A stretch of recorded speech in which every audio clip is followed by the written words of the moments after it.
하느님이시요 사람이신 그리스도의 시. 시몬 베드로의 장모를 고쳐주시다. 베드로가 예수께 말씀드린다. 그는 이렇게 말한다. 선생님, 제 집으로 가시자고 청하고 싶습니다. 지난 안식일에는 감히 그 말씀을 드리지 못했습니다만 선생님이 오셨으면 좋겠습니다. 벳사이다의 말이냐? 아니올시다. 여기 제 아내의 집, 그러니까 제 아내의 친정입니다. 베드로야, 왜 그렇게 해주기를 바라느냐? 그야 여러 가지 이유가 있습니다. 게다가 오늘은 제 장모님이 앓으신다는 말을 들었습니다. 제 장모를 고쳐주시면 어쩌면... 말해봐라, 시몬아. 제가 말씀드리려고 한 것은 선생님이 제 장모에게로 가까이 가시면 장모님이 아마 그렇습니다. 결국 아시다시피 어떤 사람에 대한 말을 듣는 것하고 그 사람을 직접 보고 그 사람의 말을 듣는 것하고는 다른 것이니까요. 그리고 나서 그 사람이 병을 고쳐주면 그때에는 원한이 가라앉는단 말이지. 아니올시다. 원한은 아닙니다. 그렇지만 선생님도 아시다시피 이 고장 사람들의 의견이 여러 갈래로 갈라져 있어서 제 장모는 누구의 말을 옳다고 해야 할지를 모릅니다. 오세요, 예수님. 그래, 가자. 기다리는 사람들에게 오늘 저녁에는 내가 내 집에서 말하겠다고 알려라. 그들은 나지막한 어떤 집에까지 간다. 벳사이다에 있는 베드로의 집보다도 더 낮고 더 한층 더 호수 가까이에 있다. 집과 호수 사이에는 띠 모양의 모래톱이 가로놓여 있다. 폭풍우 때에는 파도가 집의 벽 아래쪽까지 와서 부수어질 것 같다. 집은 낮지만은 그 대신 매우 넓은 것으로 보아 많은 사람을 머무르게 하기 위함인 듯하다. 호수 쪽으로 집 앞에 펼쳐져 있는 정원에는 투박한 정자를 덮고 있는 늙고 마디가 많은 포도나무 한 그루와 호수에서 불어오는 바람 때문에 온통 집 쪽으로 기울어진 늙은 무화과 나무 한 그루밖에는 없다. 이 노관목의 벽을 스치고 무질서한 잎들이 작은 집에 내리쬐는 뜨거운 햇볕을 가리느라고 닫혀진 창틀을 덮친다. 이 무화과 나무와 이 포도나무, 그리고 낮고 푸르스름한 낮은 틈을 둘러친 우물밖에 없다. 선생님, 들어오십시오. 여인들은 부엌에서 어떤 사람은 그물을 고치고 어떤 사람은 식사를 준비하느라고 바삐 움직인다. 그 여자들은 베드로에게 인사하고 그 다음에는 부끄러워하며 예수 앞에 절을 한다. 그러면서 신기한 듯이 예수의 얼굴을 뚫어지게 바라본다. 이 집에 평화가 있기를 바랍니다. 병자는 어떻습니까? 맏며느리인 형님이 말씀하세요 하고 세 여자가 옷 귀퉁이로 손을 훔치고 있는 한 여인에게 말한다. 열이 많습니다. 열이 대단히 많습니다. 의원에게 보였습니다만 의원은 어머님이 너무 연세가 많아서 나으실 수가 없고 이 병이 뼈에서 염통으로 옮아가서 열을 내게 되면 특히 이만한 연세에 있는 사람이면 죽는다고 말했습니다. 어머님은 잡수시지를 못하십니다. 저는 어머니께 맛있는 음식을 해드리려고 애를 씁니다. 지금도 아시겠어요? 시몬, 어머님이 아주 좋아하시던 이 수프를 끓이고 있던 중입니다. 처남들이 잡아온 고기들 중에서 제일 좋은 놈들을 골랐어요. 그렇지만 어머님이 수풀을 잡수실 수 있을 것 같지 않아요.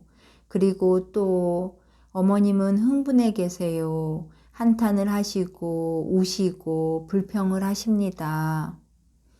부인이 노인의 어머니가 되는 것처럼 참으시오. 그러면 하느님 앞에 공로가 될 것입니다. 어머님 곁으로 나를 데려다 주시오. 선생님, 선생님, 어머님이 선생님을 보려고 하시려는지 모르겠습니다. 아무도 보려고 하지 않으시거든요. 선생님을 모셔오겠습니다 하고 감히 말씀을 드리지 못하겠습니다. 예수께서는 침착을 잃지 않으시고 미소를 지으신다. 그리고 베드로에게로 몸을 돌리시고 말씀하신다. 시몬아, 내가 움직여야 하겠다. 너는 남자이고 또 맞사위라고 했지? 가보아라. 베드로는 의미 있는 듯이 얼굴을 한번 찡긋하고는 순종한다. 그는 부엌을 건너질러 어떤 방으로 들어간다. 그리고 그가 닫혀있는 문을 통하여 어떤 여자와 말하는 소리가 들린다. 그는 머리와 한 손을 밖으로 내밀고 말한다. 선생님 오세요, 빨리요. 그리고 겨우 알아들을 만하게 더 작은 목소리로 덧붙인다. 생각이 변하기 전에요. 예수께서는 빨리 부엌을 건너질러 가셔서 문을 활짝 여시고 문지방에 서시고는 부드럽고 장엄한 인사말을 하신다. 평화가 할머니와 같이 있기 바랍니다. 그리고는 대답이 없는데도 들어가신다. 예수께서 한 작은 여자가 누워있는 낮은 침상 곁으로 가신다. 그 여인은 흰머리가 아주 많고 마르고 얼굴이 시뻘겋게 될 정도로 심한 열 때문에 숨을 헐떡인다. 예수께서는 침대로 몸을 숙이시고 작은 노파에게 미소를 보내신다. 아프십니까? 난 죽을 것 같아요. 아닙니다. 안 돌아가십니다. 제가 할머니를 고쳐드릴 수 있다고 믿으실 수 있겠습니까? 그렇지만 왜 그렇게 하겠어요? 나를 알지도 못하는데. 그렇게 해달라고 청한 시몬 때문에도 그렇고 또 할머니의 영혼에게 참 빛을 보고 사랑할 시간을 주기 위해 할머니 때문에도 그러는 것입니다. 시몬이요? 그 사람은 차라리 도대체 시몬이 어떻게 내 생각을 했지요? 할머니가 생각하시는 것보다는 시몬이 더 착한 사람이니까 그렇습니다. 저는 시몬을 압니다. 그리고 그가 어떻다는 것도 압니다. 저는 시몬을 알기 때문에 그의 청을 들어주는 것이 기쁩니다. 그럼 나도 고쳐주시는 겁니까? 내가 이젠 죽지 않는 겁니까? 그렇습니다, 할머니. 지금 당장은 돌아가지 않으십니다. 저를 믿으실 수 있습니까? 믿지요, 믿어요. 죽지만 않으면 됩니다. 예수께서는 또 빙그레 웃으신다. 그리고 노인의 손을 잡으신다. 핏줄이 부풀어 오른 거칠거칠한 손이 예수의 젊은 손에 잡혀 보이지 않게 된다. 예수께서는 다시 몸을 일으키시고 기적을 행하시기 위하여 취하시는 자세를 취하신다. 그리고 외치신다. 병이 나으시오, 명령이요, 일어나시오. 그리고는 여자의 손을 놓으신다. 그 전에는 예수께서 그의 손을 잡았을 때 조심해서 잡으셨는데도 그 움직임으로 인하여 병자의 입에서 신음소리가 새 나왔었는데 손이 다시 내려지는데도 노인은 신음을 하지 않는다. 잠시 동안 잠잠하다.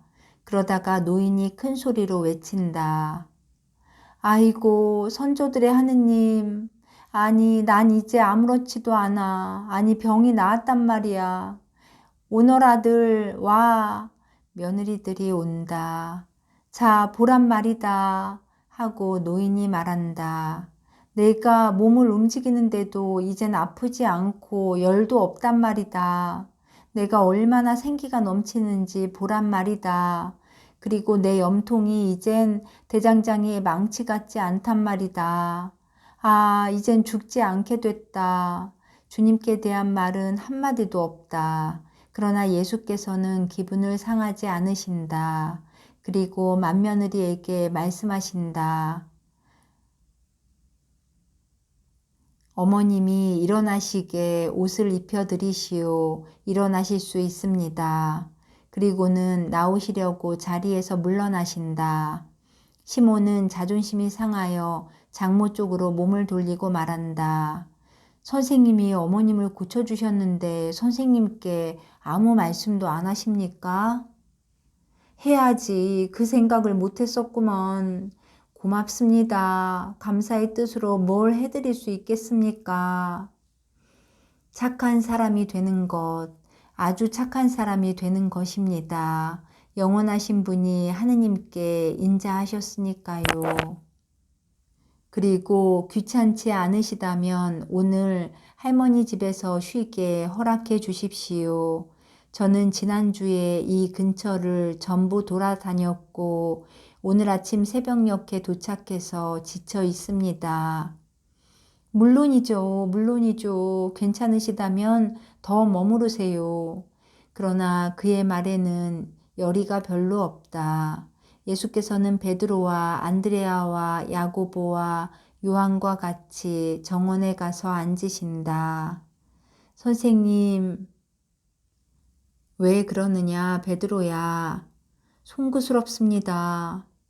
예수께서는 내버려 두라고 하시려는 듯한 손짓을 하신다. 그런 다음 이렇게 말씀하신다. 내게 즉시 감사하지 않는 것이 이번이 처음이 아니고 마지막도 아닐 것이다. 그러나 나는 감사를 얻으려고 하지는 않는다.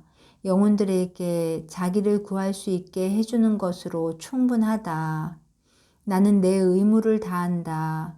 영혼들은 그들의 의무를 해야 한다. 아, 제 장모 같은 사람이 또 있었습니까? 어디입니까? 호기심이 많은 시몬이로구나. 나는 쓸데없는 호기심은 좋아하지 않지만 너를 만족시켜 주고자 한다. 나자렛에서 있은 일이다. 사라의 엄마 생각이 나지? 우리가 나자렛에 도착했을 때 그 여자는 대단히 앓고 있었고 어린 것이 울고 있다고 우리에게 알려왔다. 착하고 온순한 사라가 고아가 되지 않고 또 내일 전처의 자식이 되지 않게 하려고 그 여인을 찾아갔다. 그 여자의 병을 고쳐주려는 것이었다. 내가 아직 문지방에 발을 올려놓지도 않았는데 그의 남편과 오빠 한 사람이 가시오, 가요. 우리는 교회 측과 말썽이 생기는 것을 원치 않아요. 하고 말하면서 나를 내쫓았다. 그 사람들과 너무나 많은 사람들의 눈에는 내가 벌써 반역자로 보이는 것이다. 그래도 나는 그 여자를 고쳐주었다. 아이들 때문에. 그리고 정원에 있는 사라를 쓰다듬어 주면서 말했다. 내가 어머니를 고쳐준다. 집에 들어가 봐라. 그리고 이젠 울음을 그쳐라. 여인은 같은 순간에 병이 나았고 어린 딸이 엄마에게 그 말을 하고 아버지와 삼촌에게도 그 말을 하였다. 그런데 사라는 내게 말을 했다고 벌을 받았다. 내가 그 고장을 떠날 때에 어린아이가 나를 쫓아 뛰어왔기 때문에 그것을 알게 되었다. 그러나 상관없다. 저 같으면 그 여자를 다시 병이 들게 했겠습니다. 베드로야, 예수께서는 엄하게 말씀하신다. 너와 다른 사람들에게 내가 그렇게 가르쳤느냐? 내 말을 첫 번 들을 때부터 내 입술에서 무슨 말을 들었느냐? 참된 내 제자가 되기 위한 첫째 조건으로 무슨 말을 했느냐? 선생님, 맞습니다. 저는 바보 같은 녀석입니다. 용서하십시오. 그렇지만 누가 선생님을 사랑하지 않는 것은 참을 수가 없습니다. 아이고, 베드로야, 너는 다른 무관심도 많이 볼 것이다. 깜짝 놀랄 일을 매우 많이 보게 될 것이다. 거룩하다고 자칭하는 사람들이 세리 같은 사람들은 업신여기지만 그런 사람들이 오히려 세상 사람들에게 본보기가 될 터인데 그런 사람들을 업신여기는 사람들은 그 본보기를 따르지 않을 것이다. 이교도들이 가장 훌륭한 신자들 축에 끼는 것과 의지와 속죄의 힘으로 창녀들이 깨끗하게 되는 것과 죄인들이 행실을 고치는 것을 보게 될 것이다. 이것 보십시오, 선생님. 죄인이 회개한다는 것은 그래도 괜찮습니다. 그러나 창녀와 세리야, 믿지 못하겠느냐? 저는 믿지 못하겠습니다. 시몬아, 너는 잘못 생각하고 있다. 그런데 내 장모님이 우리에게 오고 계신다. 선생님, 제 식탁에 와서 앉으시기 바랍니다. 고맙습니다, 할머니. 하느님께서 갚아주시기 바랍니다. 그들은 부엌으로 들어가 식탁에 앉는다. 노인은 남자들에게 생선국과 구운 생선을 넉넉히 나누어 주며 시중을 든다. 다른 것은 아무것도 없습니다. 하고 양해를 구한다. 그리고 늘 하는 습관을 버리지 않으려고 베드로에게 말한다. 자네 처남들은 자네가 벳사이다로 간 다음부터는 그들 뿐이라 일을 너무나 많이 하네. 벳사이다로 간 것이 내 딸이 잘 살게 되는데 소용이 됐다면 모르겠네. 하지만 자네가 자주 집을 비우고 고기잡이를 하지 않는다는 걸 알고 있네. 선생님을 따라다닙니다. 선생님을 모시고 예루살렘에 갔었고 또 안식일에는 선생님을 모시고 있습니다. 방탕한 생활을 하느라고 시간을 허비하는 게 아닙니다. 하지만 그렇게 한다고 해서 돈은 못 번단 말일세. 자네가 예언자의 하인 노릇을 하고 싶어 하니 다시 여기로 돌아와서 사는 것이 더 나을 걸세. 적어도 불쌍한 내 딸은 자네가 성인인 채 하고 있는 동안 친정에서 먹고 살 수는 있을 테니까 말일세. 어머님을 고쳐주신 선생님 앞에서 그렇게 말씀하시는 것이 부끄럽지 않으세요? 나는 선생님을 비난하는 건 아닐세. 선생님은 선생님의 직업에 일을 하시는 걸세. 난 빈둥빈둥 놀기만 하는 자네를 비난하는 걸세. 자넨 절대로 예언자도 못 되고 사제도 못 될 터이니까 말일세. 자네는 무식장이이고 어부이고 아무짝에도 쓸모없는 사람이야. 다행히 선생님이 여기 계시기 망정이지. 그렇지 않으면. 시몬아, 내 장모님이 훌륭한 충고를 해주셨다. 너는 여기서 고기잡이를 나갈 수 있다. 전에 가파로나움에서도 고기잡이를 했다면서 지금도 다시 돌아올 수 있다. 그래서 다시 여기서 살라고요? 아니, 선생님은. 알았다, 베드로야. 내가 여기서 살면 호수에 있거나 나와 같이 있거나 할 것이다. 그러니까 내가 이 집에서 산다고 무슨 상관이 있느냐. 예수께서는 베드로의 어깨에 손을 얹어 놓으셨다. 그래서 예수의 침착함이 팔팔한 사도에게로 옮겨가는 것 같다. 선생님의 말씀이 옳습니다. 선생님은 늘 옳은 말씀을 하십니다. 그렇게 하겠습니다. 그렇지만 이 사람들은요? 그러면서 협력자인 야고보와 요한을 가리킨다. 이 사람들도 오면 안 됩니까?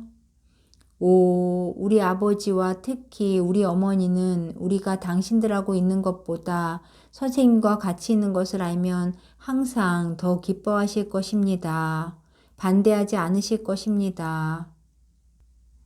어쩌면 제베데오도 올지 모르지요 하고 베드로가 말한다. 그건 틀림없는 일이야. 그리고 다른 사람들도 같이 올 거야. 선생님, 저희들은 오겠습니다. 틀림없이 오겠습니다. 나자렛의 예수님이 여기 있어요? 하고 한 어린아이가 문에 나타나면서 말한다. 여기 계시다. 들어오너라. 어린아이가 앞으로 나아온다.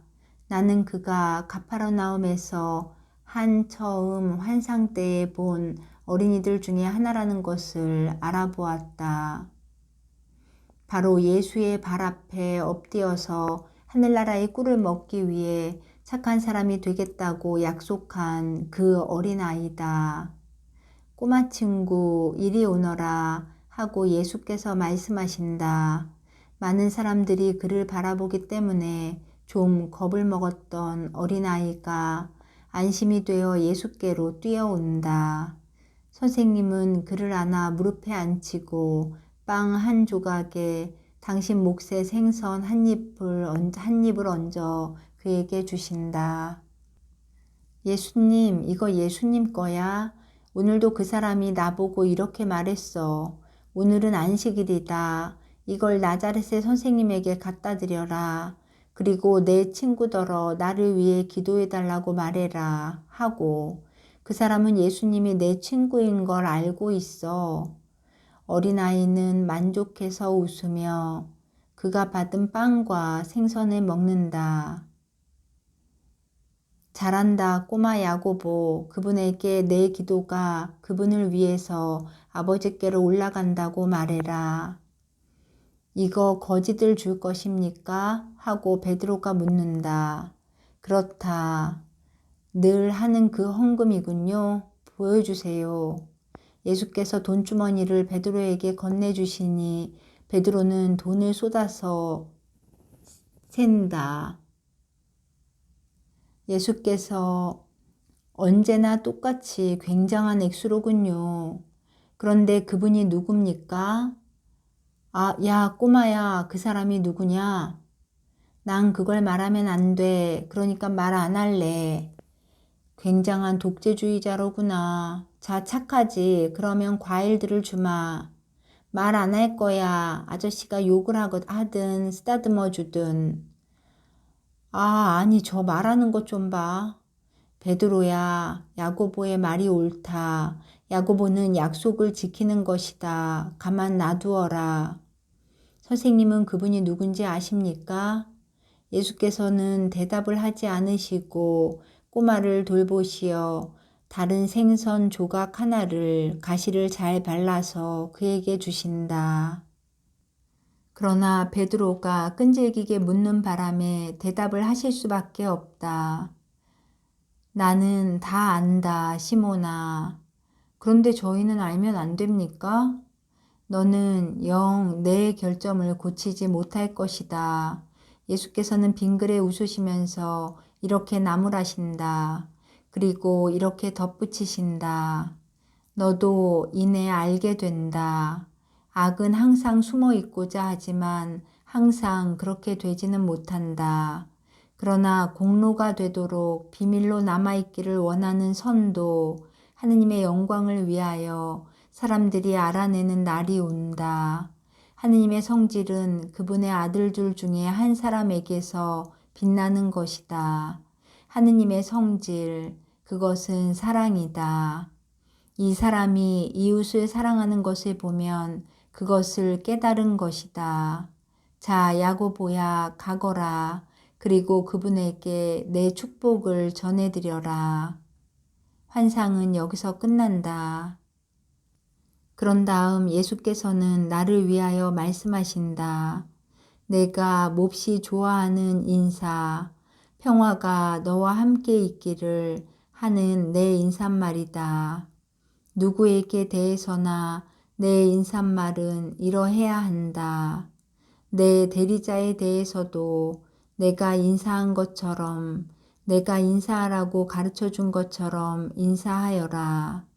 평화는 하느님 자신이 아니시냐?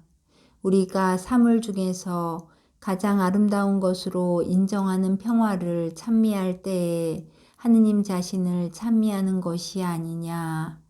그러면 평화가 너와 함께라고 말하지. 당신과 함께라고 말하지 말아라. 내가 말하던 것과 같이 말이다. 그리고 어쩌다 내가 어떤 집에 들어가야 할 일이 생기면 평화가 이 집에 있기를 하고 말하여라. 이 인사보다 더 광범위하고 더 다정스럽고 더 거룩하고 내 추억을 더 불러일으키는 인사가 없다. 잘 있어라. 평화가 너와 함께 있기를.